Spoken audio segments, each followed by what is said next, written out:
querido equipo del curso Los Profetas en el Antiguo Testamento, en el marco de la justicia social.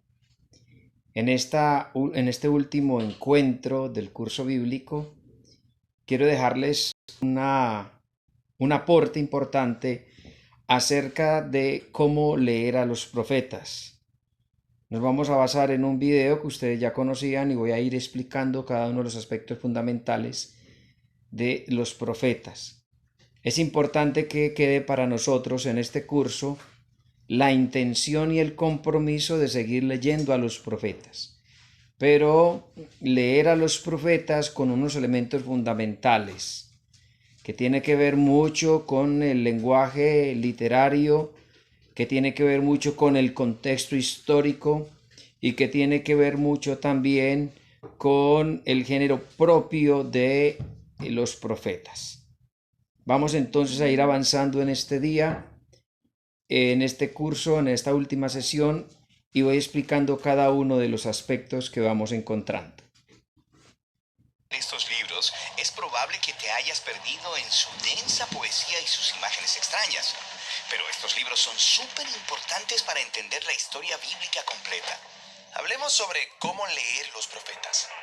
Cuando escucho la palabra profeta, pienso en un vidente, en alguien que predice el futuro. Eso es lo que ser profeta significa en muchas culturas, pero no en la Biblia. Aunque los profetas bíblicos a veces hablan acerca del futuro, son mucho más que videntes. ¿Qué debería pensar sobre ellos? Bueno, fueron israelitas que... Bueno, esta primera parte es entender claramente que cuando leemos a los profetas no podemos caer en el error de pensar que ellos son adivinos, futurólogos, que predicen tragedias o desastres. Hay que recalcar que aunque en la Biblia a veces se le da ese carácter de adivinación a los profetas, sobre todo el profeta es el que habla de parte de Dios al pueblo. Es un hombre de Dios, a veces es una comunidad. Y hay que tener en cuenta esto, el profeta no predice el futuro, sino que lee la realidad que está aconteciendo en el momento histórico y de una vez dice que va a pasar. De alguna manera nosotros desde el bautismo también hemos recibido este carácter profético y podemos hacer el ejercicio.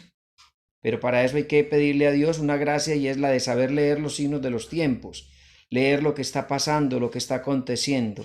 Por ejemplo, en esta realidad que estamos viviendo de la pandemia, estamos viviendo unas consecuencias que analizadas desde sus causas, es decir, desde antes, pues no tendríamos que ser adivinos para saber lo que iba a pasar. Y hoy en día, si leemos lo que está pasando en el mundo y lo que está pasando en nuestros contextos sociales, pues podemos saber qué va a pasar. Un ejemplo claro, si la brecha entre ricos y pobres se sigue ampliando, los ricos más ricos y los pobres más pobres, pues a ver, pensemos qué puede pasar en el futuro. Y para eso no hay que ser adivino, no hay que tener una esfera de cristal y preguntarle a la esfera de cristal o yo no sé a quién y decirle qué va a pasar. En el caso de los clásicos infantiles, que hay un espejo mágico que adivina y que dice. No, en el contexto bíblico el profeta lee de manera, desde un punto de vista de la fe, del discernimiento, lee lo que está aconteciendo y lo que puede pasar. Y al pueblo le dice, si ustedes se han olvidado de la alianza, si ustedes se han olvidado de ese pacto establecido con Dios, con el Dios de Israel, les va a pasar esto. Pero es que es sencillo.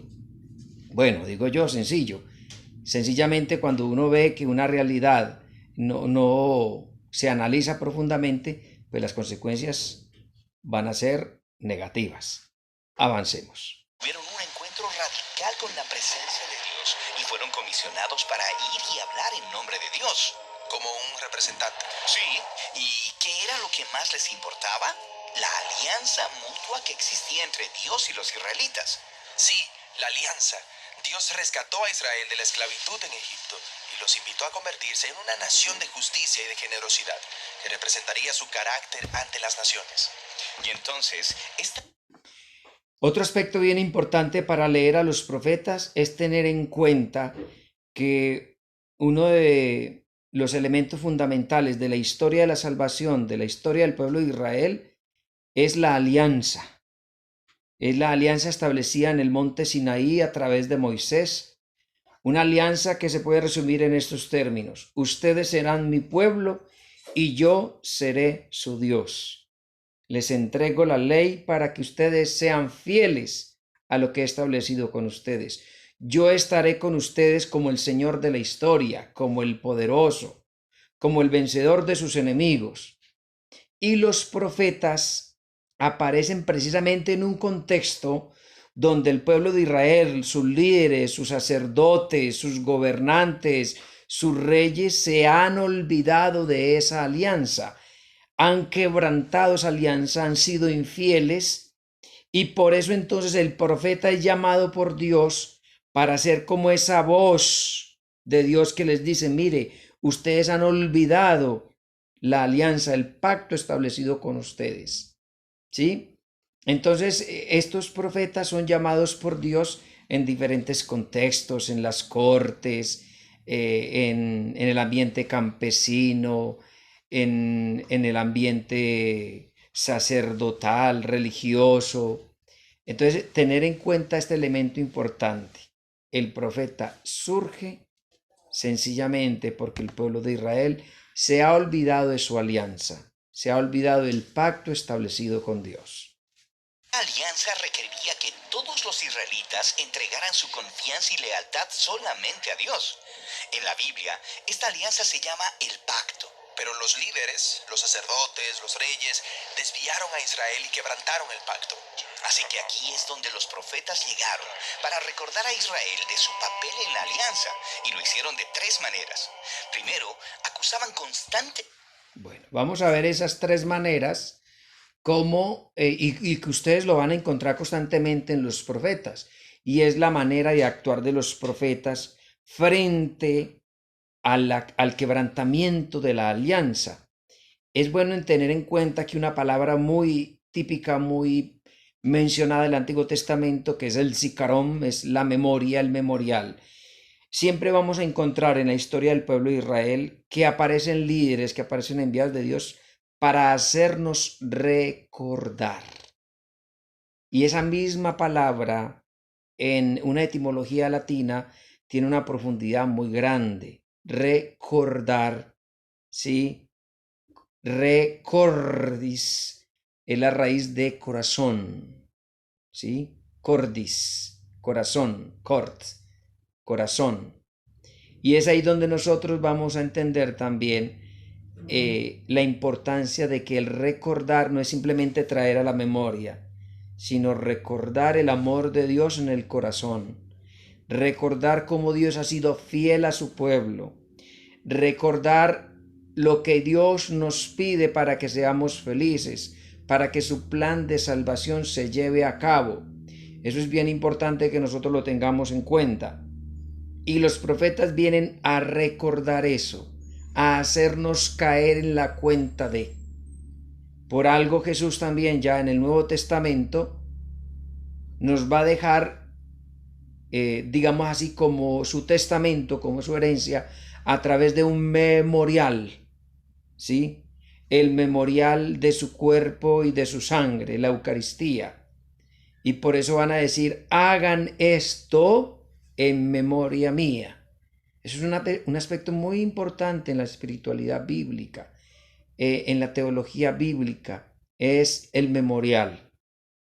Es como a través de unos gestos, unos ritos, recordamos que hay un único Dios y que ese Dios quiere que nosotros seamos felices como comunidad y nos deja, nos entrega los elementos fundamentales para que se dé ese plan de salvación, ese proyecto de salvación. Continuamos. ¿Cuáles son esos elementos fundamentales? Y los voy explicando uno a uno. a Israel de violar los términos del pacto.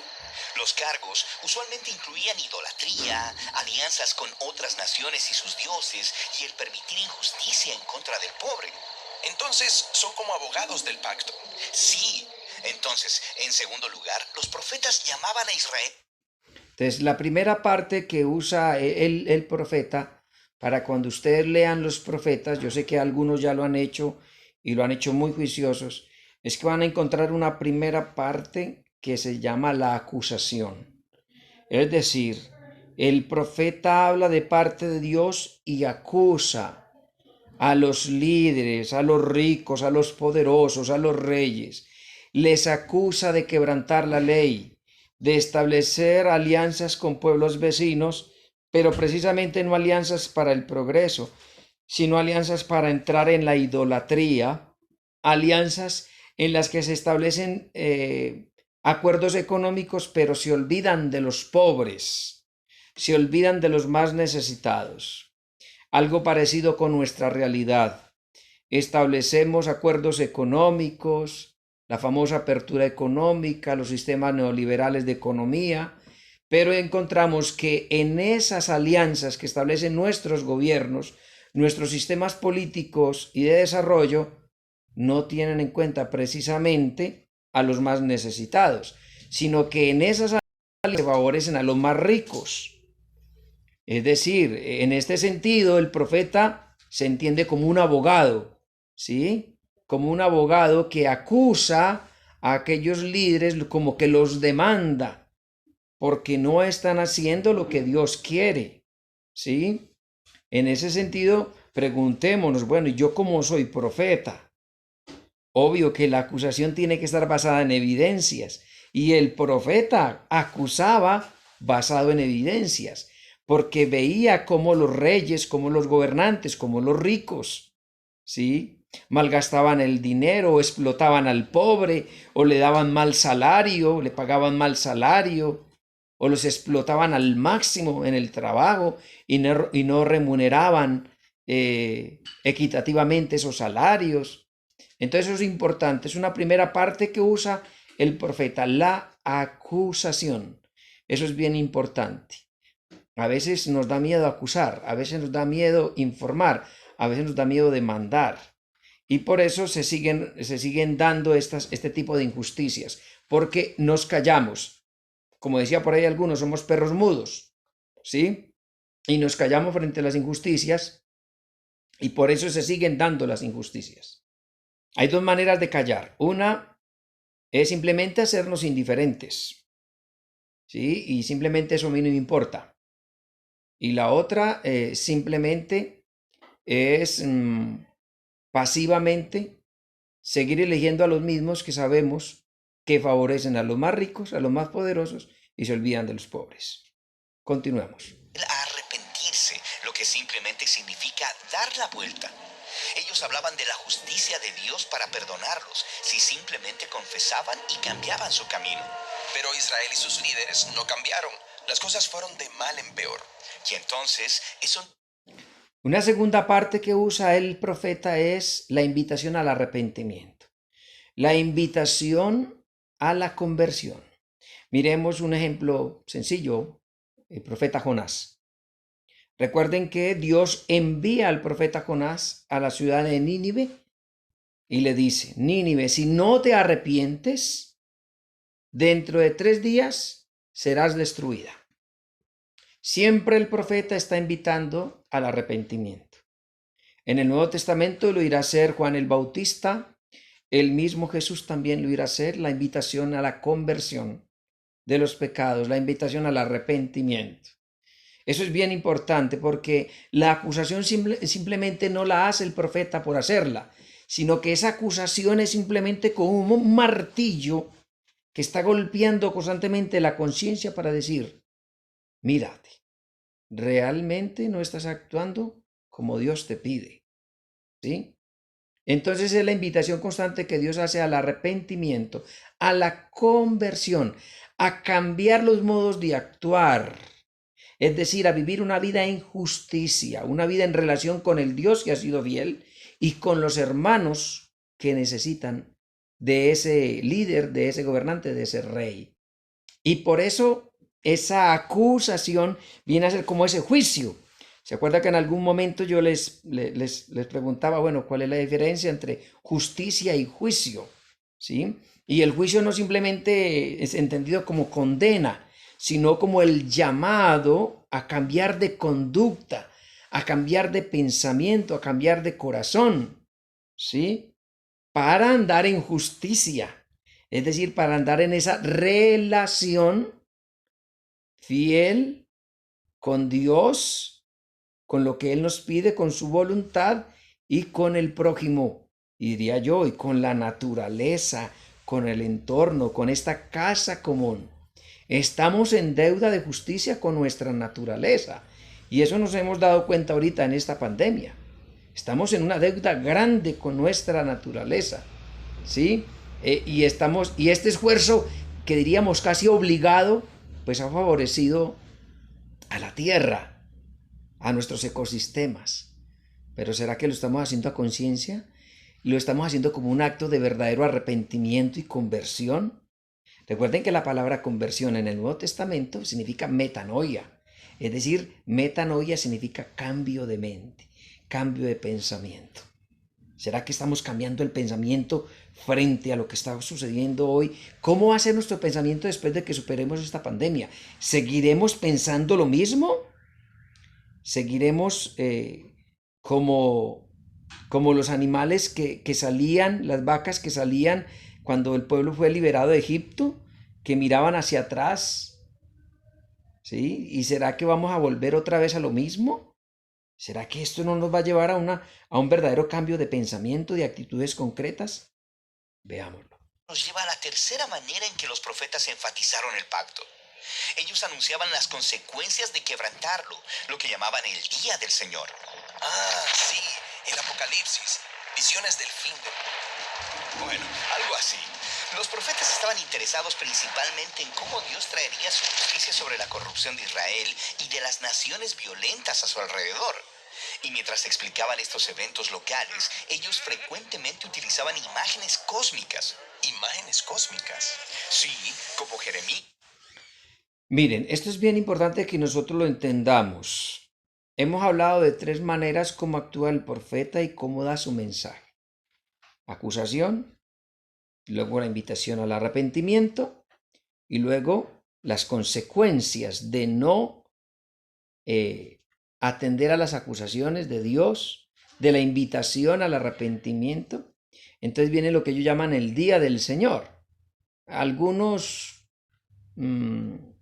biblistas usan el término que a veces es muy bíblico de el castigo, las consecuencias. Yo sé que para algunos ese término es un poco escabroso y hemos tenido algunas discusiones sobre si Dios castiga o no, ¿sí? Y que si Dios es bueno y misericordioso y si Dios es amor, castiga. Y a veces nos han dicho que no podemos tener la visión de un Dios castigador. Pero bueno, yo creo que aquí hay que sopesar las cosas. Y es que el castigo no viene como una venganza de Dios. Y no se puede entender las consecuencias sobre nuestras vidas y sobre nuestros pueblos como una venganza de Dios.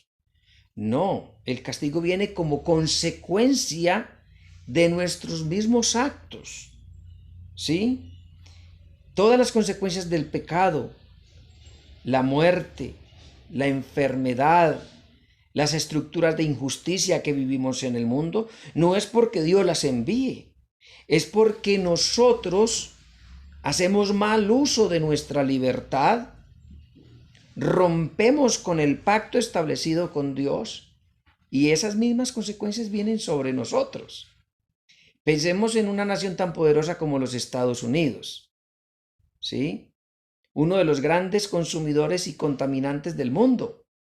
Y ahora está viviendo sus consecuencias. Ni siquiera él se ha librado de sus propios actos. Ahí tenemos calcado claramente lo que esta tercera parte del Señor. Claro, ellos le ponen un poco así, es su género literario apocalíptico. Es decir, en el caso concreto de Israel, la deportación a Babilonia, el pueblo de la destrucción del templo y que es deportado a Babilonia, pues sencillamente ellos lo ven como el desastre total del pueblo de Israel y lo ven como unas manifestaciones cósmicas, como caída de astros, la confusión total, las tinieblas. El profeta trata de dibujar cuáles son las consecuencias del pueblo cuando realmente no se ha arrepentido y sigue testarudo, sigue empecinado en su tragedia, no ve más allá, no ve las consecuencias, y entonces el profeta trata de dibujar todo esto como el día del Señor. Esto es bien importante que nosotros lo tengamos en cuenta. Pero bueno, no nos quedamos solamente, el profeta no solamente se queda en esas tragedias, en los supuestos castigos. Bueno, aclarando eso del castigo. El libro de los Hebreos nos dice que el padre que ama a sus hijos los corrige. ¿Sí? Y si Dios nos va mostrando el camino, de alguna manera nos corrige, es precisamente ese corregirnos, es una manifestación de su misericordia. Eso es lo que hay que entender, no podemos separar eso. El padre que ama a sus hijos los corrige. Lo mismo Dios. Trata de encaminarnos, obvio, respetando nuestra libertad. Y las consecuencias las vivimos nosotros mismos.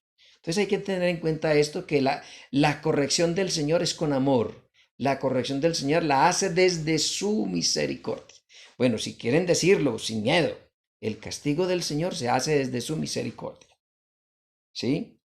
Lo que pasa es que la palabra castigo tiene una carga indicativa muy fuerte y a veces tiene que verse en nuestros contextos sociales con el maltrato.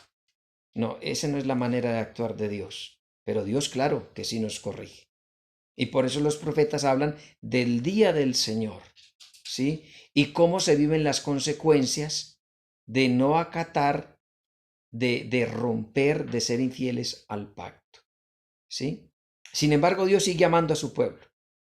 Y como vamos a ver a continuación, no todo queda simplemente en el anuncio de las consecuencias de no seguir los caminos del Señor, sino que hay una esperanza. Él describió el exilio de los israelitas a Babilonia como el desmoronamiento de la creación misma. La tierra se disuelve en caos y desorden. No hay luz, ni animales, ni personas. Isaías describe la caída de Babilonia como la desintegración del cosmos. Las estrellas caen del cielo, el sol se oscurece. Para los profetas, cuando Dios actúa en la historia humana para traer justicia, es un día del Señor. Entonces, los profetas no están hablando acerca del fin del mundo. Bueno, espera, están haciendo muchas cosas al mismo tiempo. Las imágenes cósmicas muestran cómo estos eventos importantes de su época encajan con la historia más amplia de la misión de Dios de derrocar toda nación corrupta y violenta de una vez por todas. A los profetas les importaba el presente y el futuro, y las imágenes cósmicas les permitían hablar acerca de ambas cosas al mismo tiempo. Entiendo. Entonces, no importa dónde vivas, el día del Señor son malas noticias si eres parte de Babilonia. Pero son buenas noticias si estás esperando el reino de Dios. El día del Señor apuntó al regreso de los exiliados a Jerusalén. Y una vez más, los profetas utilizan poesía cósmica para describirlo. Pueden ver una nueva Jerusalén como un nuevo jardín del Edén, con toda la humanidad viviendo en paz con los demás y con... Eso es muy bonito porque es claro que el día del Señor es el día del Señor desde donde tú lo mires. Claro, si estás del lado de los que practican la injusticia, de los que están con una estructura de injusticia social oprimiendo al pobre, pues no son buenas noticias, no es un evangelio, son malas noticias. Pero si estás del lado del pacto que Dios ha establecido con su pueblo, de buscar la voluntad de Dios, van a ser buenas noticias. Lo que pasa es que el profeta trata de mostrar cómo ese acontecimiento tan importante, la deportación del pueblo de Israel a una nación extranjera, la destrucción del templo, que era lo máximo que se tenía en aquella época, pues va a ser terrible. Los mismos profetas lo anuncian. Ya no tenemos ni profetas ni reyes, ¿sí? Ya no hay quien invoque a Dios. ¿Cómo invocar a Dios en tierra extranjera? Y el salmista, muéstrame tu rostro, Señor, no me escondas tu rostro. Debe ser difícil, ¿no? Debe ser difícil. Y por eso aquí hay algo importante que nosotros debemos discernir. Cualquier nación, cualquier pueblo que se olvida de las leyes de su Dios, finalmente termina en el fracaso y en la destrucción total. El pueblo de Israel pudo recuperarse y tuvo la gracia de Dios, su misericordia, de volver otra vez a reconstruir su templo. Pero hay muchas naciones se acabaron por entrar en una degradación moral, olvidándose de esa relación de justicia. Relación de justicia con Dios y relación de justicia con su pueblo. Y eso es muy importante que nosotros lo tengamos en cuenta porque es el aspecto final de los que hablan los profetas. Y es el mesianismo. Es la esperanza, es decir, no todo está acabado, no todo es el fin del mundo. Siempre va a existir un resto, el resto de Yahvé, los pobres de Yahvé, los Anahuín, que lo leímos en alguna de las clases. A pesar de que haya tanta injusticia, tanta estructura injusta, siempre hay unos cuantos que responden al llamado de Dios.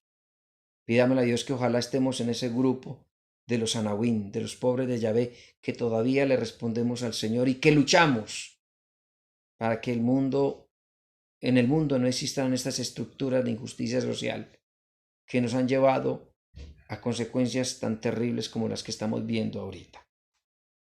Los animales. Y hay un nuevo rey mesiánico quien restaura el reino de Dios en una creación renovada.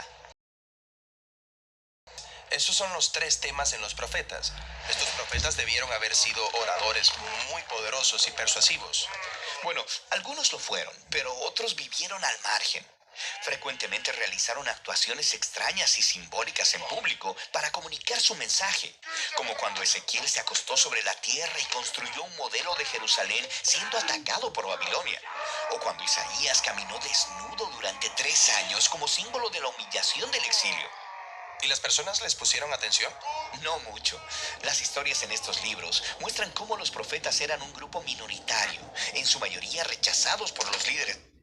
Bueno, aquí hay algo bien importante y es que nosotros no olvidemos que todo este estilo de acusación, de invitación al arrepentimiento, del día del Señor, o sea, las consecuencias, siempre nos desemboca en una esperanza. Y por eso los profetas anuncian un cielo nuevo, una tierra nueva. El libro del Apocalipsis nos dice donde ya no habrá llanto, ni dolor, ni muerte, donde ya no necesitaremos luz de lámpara ni de sol, porque Dios alumbrará sobre todos. ¿Sí?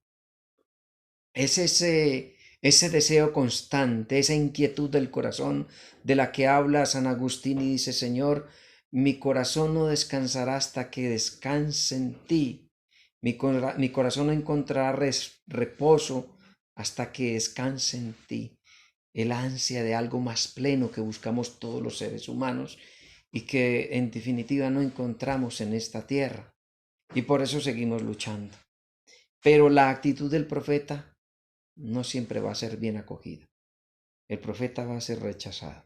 Así que no tengamos miedo cuando frente a lo que anunciamos y decimos, aún en nuestra propia casa, lo primero que tengamos nosotros es el rechazo. Pero nuestro mensaje, este mensaje no es nuestro. Es un mensaje que nosotros recibimos de la palabra del Señor. Es un mensaje de Dios y que nosotros no debemos callar ante estos signos, ante estas realidades que nos toca vivir. Yo los invito entonces a que leamos los profetas, a que continuemos en esa lectura, independientemente de que hayamos terminado el curso, sigamos leyendo los profetas. Y no solo esta vez, sino 1, 2, 3, muchísimas veces. Y cada vez vamos a encontrar elementos importantes para nuestro apostolado, para nuestra misión, para nuestra labor profética. No olvidemos que hemos sido constituidos por nuestro bautismo en sacerdotes, profetas y reyes. Y esta es la invitación que les hago. Una invitación muy concreta. Recuerden que ya hemos terminado este curso, pero vamos a seguir con la otra parte, que es el curso de la justicia en el Nuevo Testamento. Entonces, invitados todos a seguir en esta tarea tan importante de crecer en el conocimiento de la palabra de Dios, crecer en espíritu y en verdad. Que estén muy bien.